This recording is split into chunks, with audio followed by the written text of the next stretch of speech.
All right, everybody. Welcome to another episode of Life Gone Real. I am really inspired and excited by my next guest. Her name is Christi Hoehn, and she is a below knee amputee. She's a 10-year lung cancer survivor.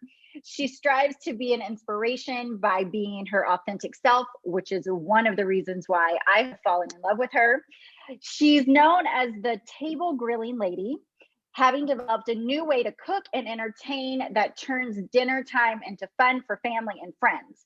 She's building her brand, Talk of the Table Company, and teaching people how to make meals more meaningful by cooking together at the table, which I love because we need connection so much. She's an artist, she's a mom, she's a grandma.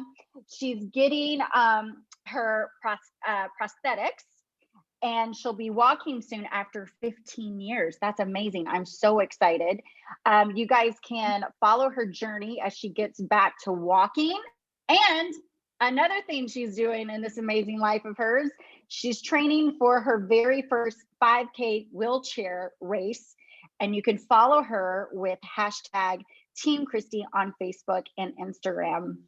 She's also on Facebook of Talk of the Table is on Facebook, and Instagram, Talk of the Table. I'll have all those links. She's also on TikTok, and she's introduced me to the latest in Clubhouse. So thank you very much for that invitation. I'm trying to figure that out. So there's a little learning curve. Yeah, I'm kind of like, wow, this is a lot. But I think, obviously, for those of you who have not heard about Clubhouse, it seems pretty cool. I just got to figure that all out. But welcome, Christi. I'm so excited, and thank you so much for being on my show. She is just a ball of life. That's the big enjoy. That's just what I see on your face. And if you guys are watching, she's just beautiful. Thank you. So she has a very inspiring story, and I just wanted her just to kind of share her story from the beginning, and we can just kind of take it away. How are you? I'm great. Thank you. Thank you so much for this opportunity, not only to be here, but to actually meet you and be able. We live in the same city, so it's just a small world out here. And I just so appreciate that. I've had you had mentioned I'm missing both of my legs, actually. Yes. Knee, and it's because of compromised circulation. I fought chronic disease since I was about 15 years old. And so at 20, I was finally diagnosed, and it was no longer in my head. And so, unfortunately, though, when I was 32, I lost my first leg below knee. And then fast forward then another, I'm trying to think, it was 2005. Okay. I lost my second. And then because of complications from getting too cold at a Christmas market in Germany, I ended up with complications with the tissue and not being able to wear my prosthetic legs. And I've been using a wheelchair for a little over 15 years.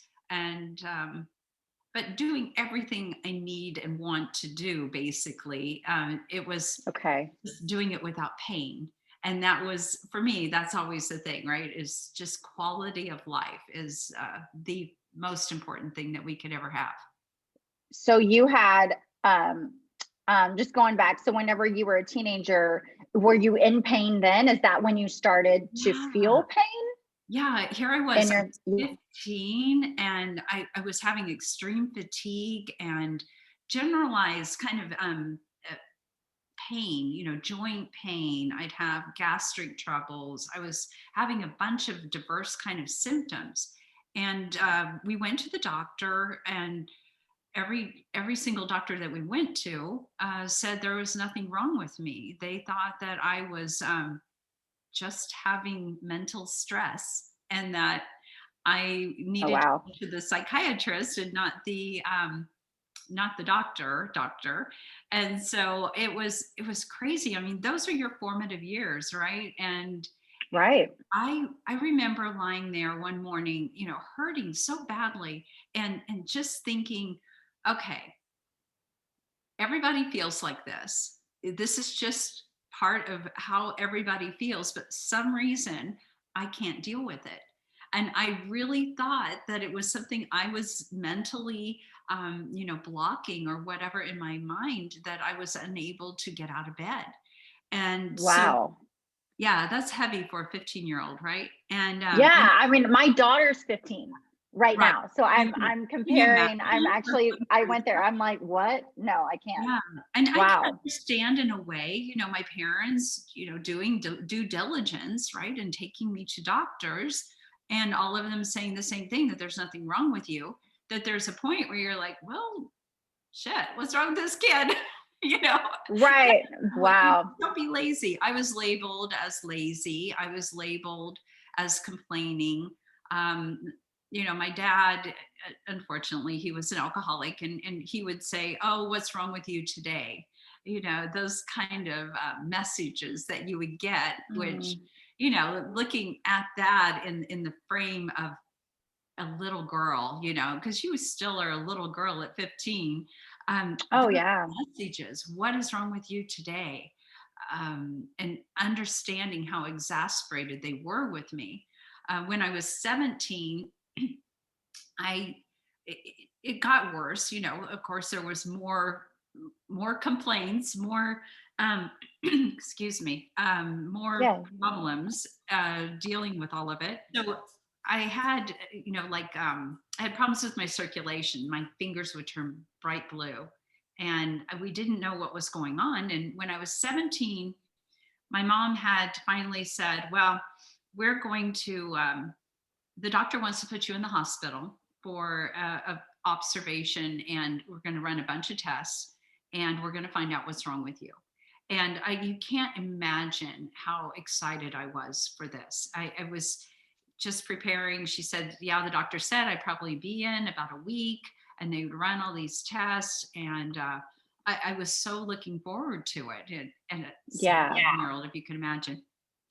So I got ready, and I had everything packed, and we went to the hospital, and we just kept going up floor, up floor, up floors to the top floor of the hospital, which was the mental ward. And they were putting me into psychiatric observation, Oh my God. without telling. I just got chilled as you Yeah, just said that. no, Wow. it was horrifying. And I wasn't in lockup. And I was told, you're not in lockup, because immediately when I realized what floor we were on, one side when you walked out of the elevator was lockup, and the other side was open, right? And so I immediately after getting off the elevator, I'm looking at going, wait, why are we here? I'm supposed to be going in, and I go, well, this is where the doctor thinks you'd be better off, to be able to run these tests. And I was horrified. I was, started crying uncontrollably. And, you see in the movies all the time, people just freaking out when they realize, they're going to be locked up or whatever. And that was me. And I realized, how, they were offering me sedatives. They were, they weren't following me around with a needle or anything, but it was, it was so traumatizing. It was so traumatizing. Wow. And so I just can't, I remember, because so much of it just is such a blur, but I remember saying over and over again, I just want to go home. I just want to go home. And they would say, well, Christi, we need you to stay here for right now. And we don't want to put you in lockup. So if you would please just, Oh my gosh. yeah. Hey, You're like, no, so I was there for a month. And wow. yeah, that was the end of my junior year. I finished out school as the end of my junior year in the psychiatric ward. And it, even to this day, I can't even imagine. I have had 3 children, and, with all the stuff that we've gone through, there was never a day where I thought I was going to drive them to the hospital and put them in the mental ward. So Oh with, my there goodness. was results of that were, me getting psychotherapy for, being in an alcoholic family. If you can imagine what an impact that had on the mental state of a 17-year-old, right?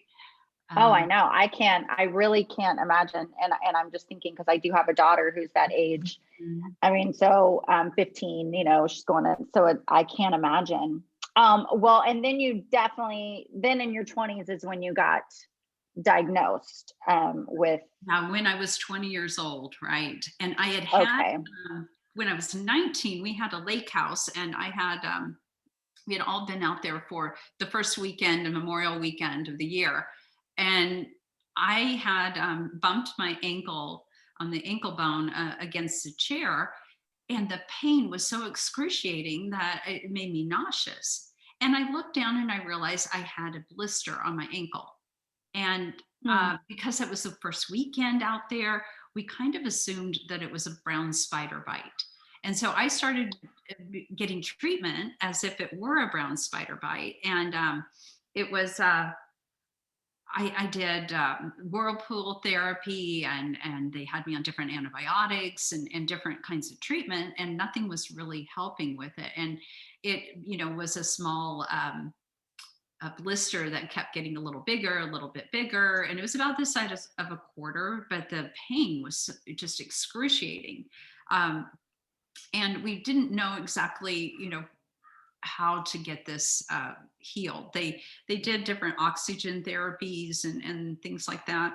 Mm-hmm. So when I was finally, well, I guess I should say before that happened, I went away to school, to college, and loved it there, and it was a great escape from family life and everything. I made friends immediately and was just having the time of my life.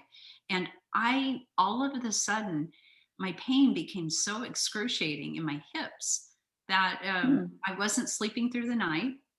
When I would go to walk, like you'd walk with friends and you'd stop to chat with other friends that were coming, Mm-hmm. I'd stop, my hips would become, I don't know what was happening, but the pain was so intense, I couldn't lift my foot to Wow. take a step. So I would have to sit down in the middle of the sidewalk. I was so mortified, sit down in the middle of the sidewalk, wait 5 or 10 minutes, and then get up, and then I could walk again. And so this was going on. I went to the doctor there. They said, oh, it's stress. You're just started again with the stress, right? Again, the same thing. Wow. And I'm sure they're looking at my hospital records going, well, she was in the psych ward for, Yeah. So they're like, she's got a history. Wow. She has a history. So therefore it is stress. So I ended up having to come back home from school. I couldn't stay because my pain levels are so high and I wasn't sleeping. And then you'd miss class because you couldn't get up. And, it was just a cycle. And so I was working at the country club, and we had finally, let's see, I was 20, and we had finally found a doctor who was a rheumatologist, and he was a diagnostician. And that was the key, was to find a doctor who was trained in diagnosing disease. And so he was able to, after a myriad of fill in the bubble tests, just sheet after sheet after sheet, put together all the pieces of that puzzle, this pain, that pain, all these different symptoms, and actually diagnose me. And I was sitting in his office. I'm 20 years old. I was straight from my office, and I had high heels on and a suit, and, just a otherwise vibrant, 20-year-old. And he said, well, you have osteoarthritis and you have a disease called scleroderma. And of course, I didn't even hear the scleroderma part. I'm 20 years old and they're telling me I have arthritis. I have arthritis. Yeah, that's an old person's disease. What are you doing? What are you talking about? How can I have arthritis? And I just started crying. I had tears just going down my face. And he looks at me with his oh so wonderful bedside manner and says, you're just going to have to learn to deal with it. And I just like bawling, and that didn't help me at all. And I'm Wow. driving back to work with tears just coming down my face, and I couldn't catch my breath. And I didn't know what scleroderma was. In fact, I had even bypassed that. Once he said arthritis, I heard nothing else. And he gave me, of course, all the paperwork and everything. And this is pre-internet. This is back, gosh, this must have been 84, 85, probably, yeah, Okay. 85. And it was just, you did whatever information you got, you had to get it face to face, or you had to start calling around or go to the library. So that's the first thing I did was, started looking things up through the library and finding out what on earth are we talking about. So I found out that I had systemic scleroderma. And we found an internal medicine doctor in Wichita, Kansas, is where I lived, who had, she was a autoimmune disease specialist, and it falls under Okay. the umbrella, right? And so I went to see her. Now, her med students called her Scowlin Nowlin, Dr. Oh Nowlin. my God. She wasn't, she was pretty analytical and not, that warm and fuzzy kind of person, but she really knew her stuff, So I was at that crisis mode where I needed to find out as much as I could, in as short of a period of time. So I went, and she looked at my foot and she said, "Why do you have a bandage on your foot?" And I said, "Oh, about a year ago, I got a brown spider bite." And she took a look at it and she said, "Oh, let me see that." And she looked at it and she said, "No, that's not a brown spider bite. This is an ulceration caused by your scleroderma."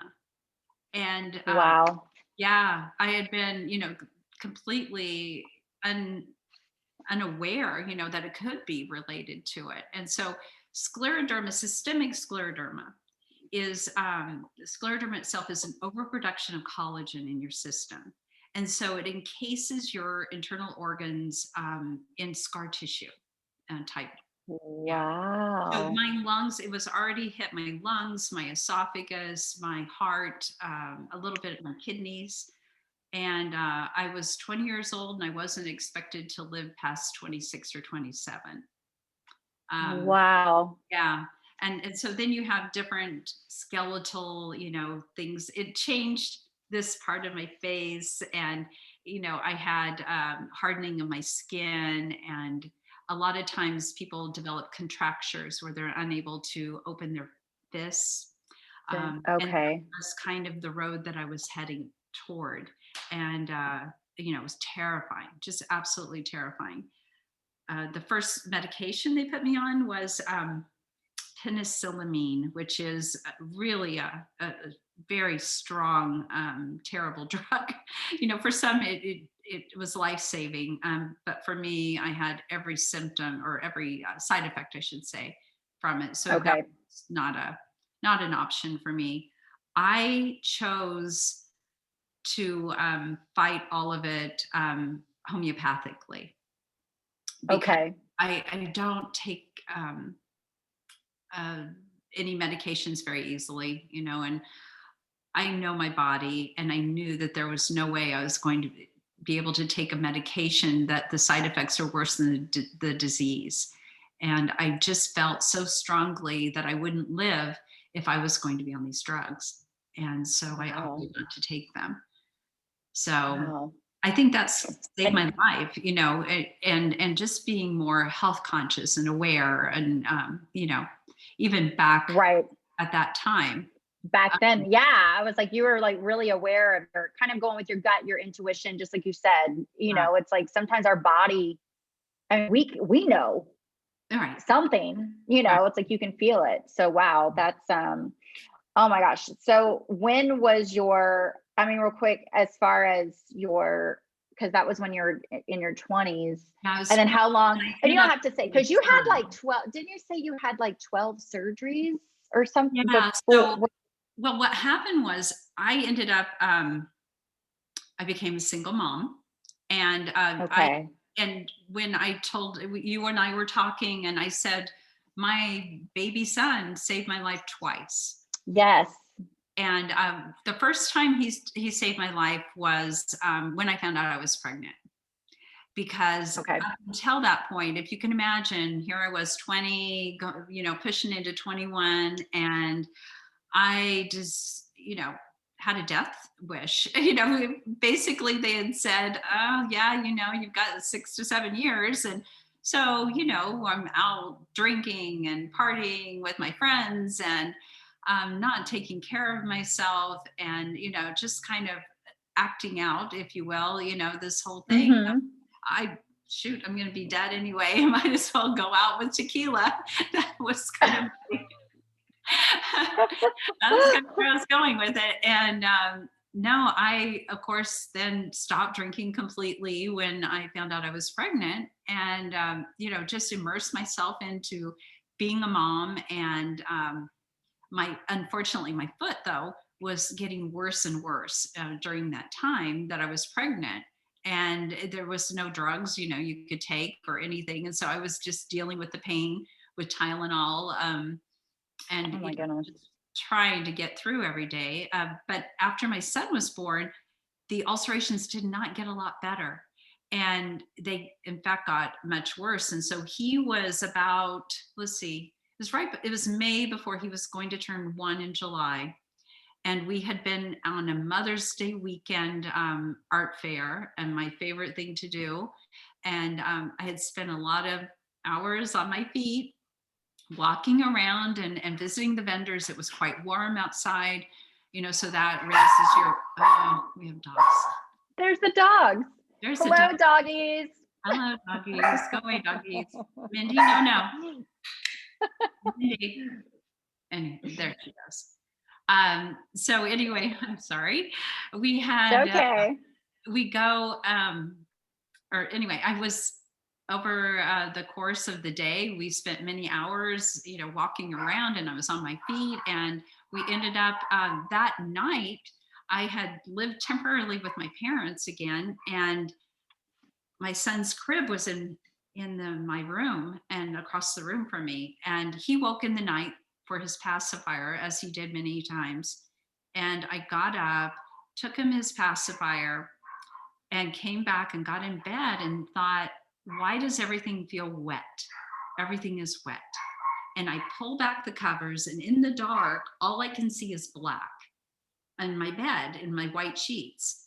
And I flip them really quickly, and I'm in a bloodbath. I'm in a literal bloodbath. My foot had burst a blood vessel through the ulceration, and was spraying blood everywhere. And I apologize. Oh my gosh. If listeners are triggered by that. No, I mean, you're giving a visual of that's her. I mean, of what it was like. On to his crib and back to my bed was nothing but sprayed everywhere with blood, and there were puddles of blood on the carpeting. And it was crazy how fast I was bleeding out. Thankfully, I did live with my parents during that time, and I was able, I wrapped quickly something around it to tourniquet it, and excuse me, I got my mom up and my mom and dad up, and dad came in and was taking care of the baby and helping, with the bloodbath while we ran to the hospital, and they were able to put a pressure bandage on it and get the bleeding to stop. If my son had not woken up, I never would have woken. There was no pain from it. I just was bleeding out. And it was very sobering, I have to say, that I was so close to death that night. Wow. Yeah. And I even got chills just then. And so, wow. So that happened. And then, which is a miracle, just like you said. So you're a miracle.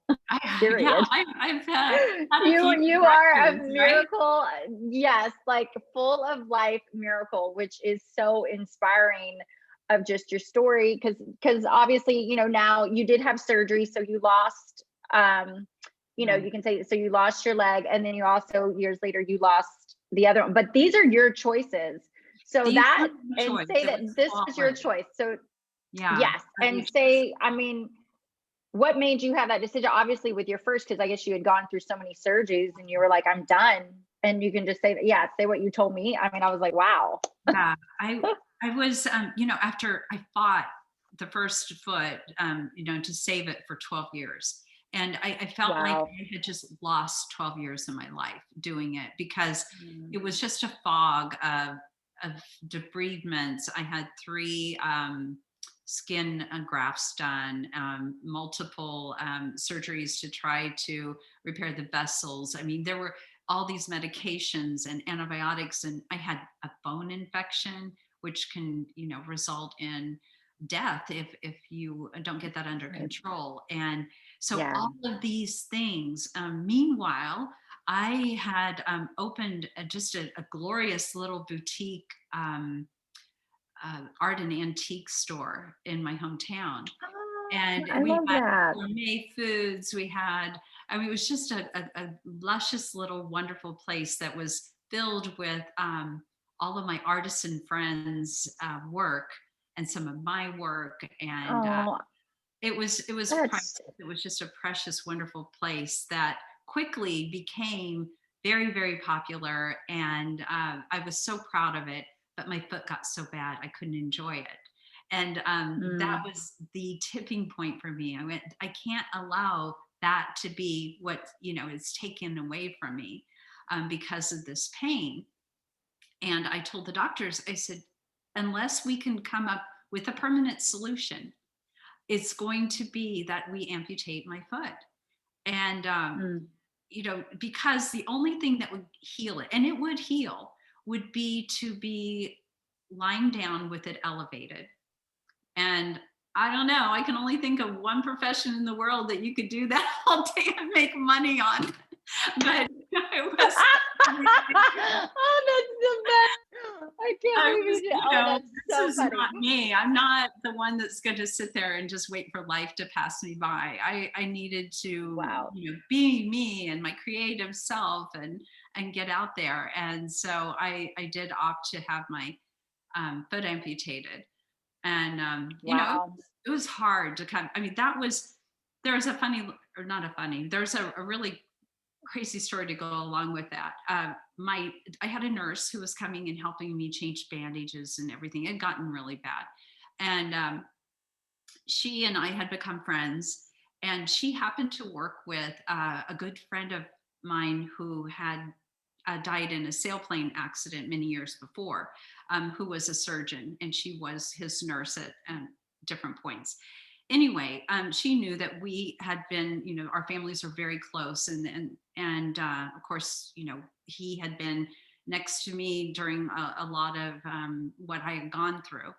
And Okay. she had asked me, she said, well, what would Chuck have said? And, or what did Chuck tell you, you know, about your foot? And I said, it was not a subject we ever talked about what did the future hold?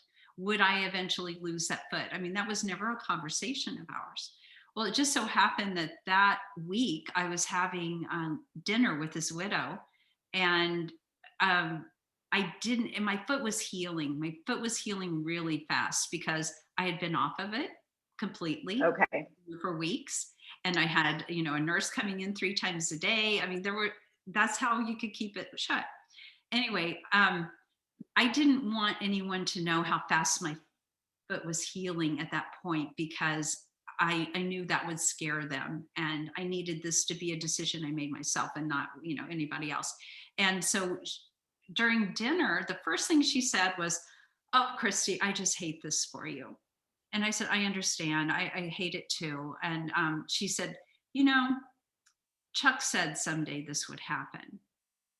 And it was like, okay, universe. You know, Wow.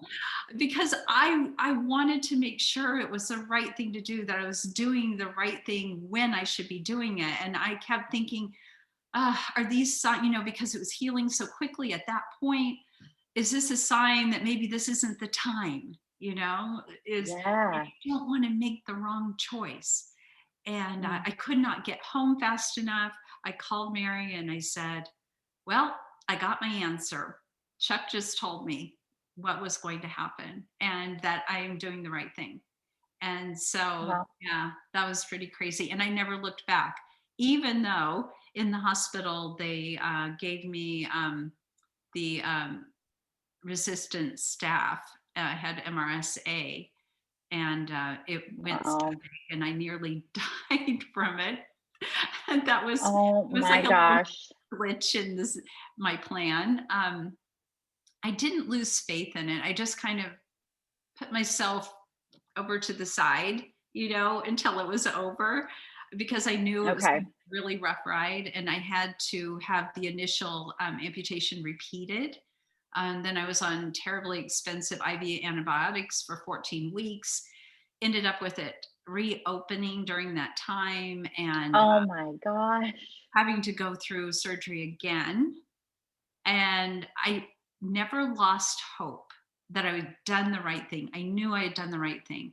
I knew that I had done my due diligence and that I just needed to make it past the chaos that you know the the resistant staff, and being given Right. that in the hospital. You only get that kind of staph infection if somebody hasn't done their job right. Somebody's come into Okay. your room with dirty gloves or dirty Yeah. equipment, or maybe you pass it from one patient to another that way. And Mm, unfortunately, that's just what happened. So I didn't dwell on that. I just wanted to get past it and get to healing, and get back right. to me again. So, Which is a beautiful thing. I mean, you've gone through that. So that was your first amputee, and then later on you amputated your other leg.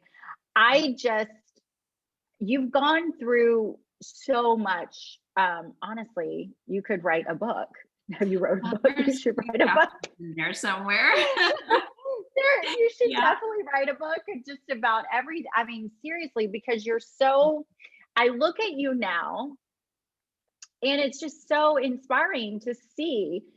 I'm gonna like cry right now, but it's so inspiring to see this beautiful woman go through such um a huge, just so many obstacles in your life. Yeah. And here you are today, full of life and this vibrant energy and this joyous glow that I see on your face. Thank you. And you're just constantly fight, like you're just thriving, and it's a beautiful thing to see.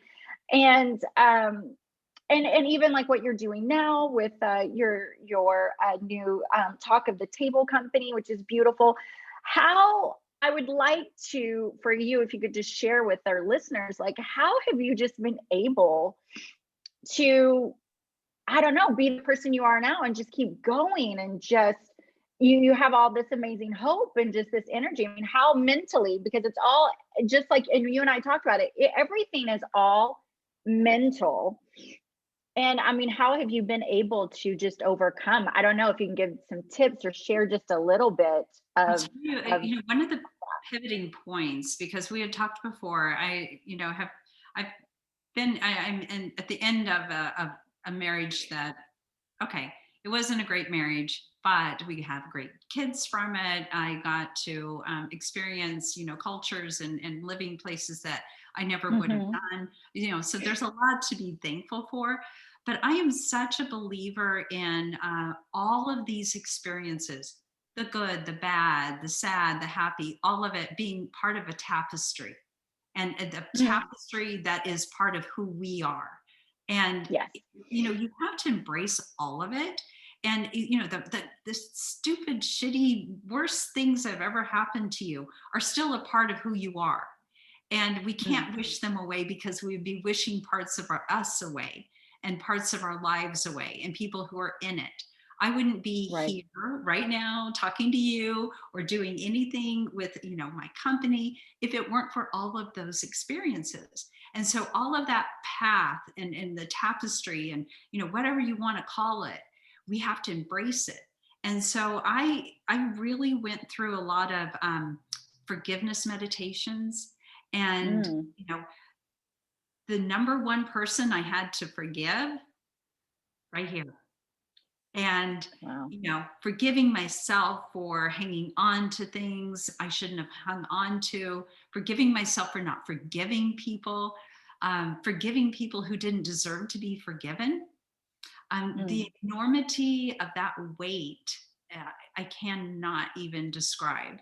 And letting go of that was just like taking off 50 pounds immediately off your lap and just throwing it to the side.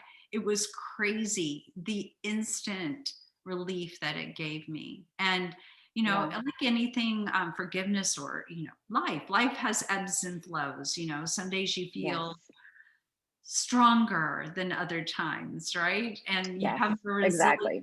and you feel like, you're invincible one day and the next day you're like, what in the heck am I doing? Especially Yes, I can relate. media, right? Social media, that's our faces every day. And you're like, oh my God, she's killing it. Look at that body. Oh, those kind of things. Right. You just stop yourself and you go, you know what? This life is about me. This is my life. This is my journey. And I it's my happiness. And I'm just glad to be in a position now that I've inadvertently inspired people. And before I had gone through a lot of this forgiveness, meditating and really looking deep inside myself, I would have people, you're just out going to the grocery store or something, and somebody would stop me and say, you're just so inspiring, and I'm thinking, no, I'm not. I have no idea. I yelled at my kids this morning. I just, there was nothing about me that I found to be, redemptive. And I just felt like I was the biggest faker of everybody. So I, more often than not, would get in my car and I would start crying. And I knew that I had to make some changes, that I had an opportunity to not only become that person they think I am, because I needed to become my authentic self, right? I needed to tap into that joy that I knew was there and that I knew that little girl, had before she was sick. And, find out who that was again and find my voice. I love that. Yeah. Yes. And I can totally relate to that. Yeah. I mean, In a way. Yeah. we have those sad little people in us, that are like, wait a minute, what about me? And I mean, I grew up very shy. I was that little girl who always wanted to be on stage, but was terrified to be on stage. And so that was that kind of contrast of the extroverted introvert kind of thing. But I didn't realize it was also because I was an empath, and the energies and everything that I felt it more. And I felt, the love more. I felt the hate more. I felt, the judgment, whatever it was. I can remember being a little girl and just feeling so encapsulated and different than everybody else. And it wasn't until recently that I realized what it was. And I am an empath, and I'm intuitive, and I can read people's emotions and their energies. And I don't want to make it sound too woo-wooey, but I've learned, that they always say, oh, trust your gut, trust your gut. I got some serious gut feelings. And in my life, the only times that I've ever been really angry at myself is when I didn't trust my gut. And that was my intuition kicking in, saying, feeling, I mean, literally feeling and seeing their energy. And now that I've tuned into that, wow, it's crazy. Because you're like, wow, no, that one's dark. And that, so you can just feel that kind of vibe from people, right? Absolutely. I'm a big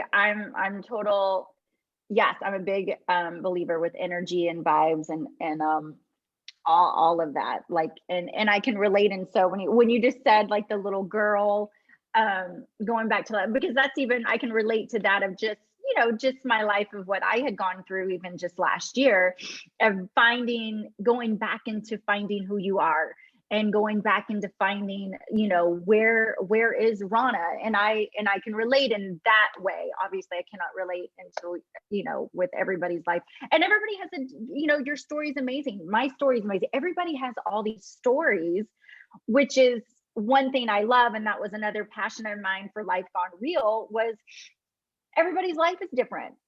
Everybody's story is different. But it's really inspiring to hear other people's journey when you're going through a bunch of, shit in your life, but you're like, oh my God, okay, that person is going through that. They've overcome it. They've done it. Okay, I'm going to hold on and I'm going to push through. That helps. So that really was that too. I feel it helps ground you, let's get it into perspective. All right.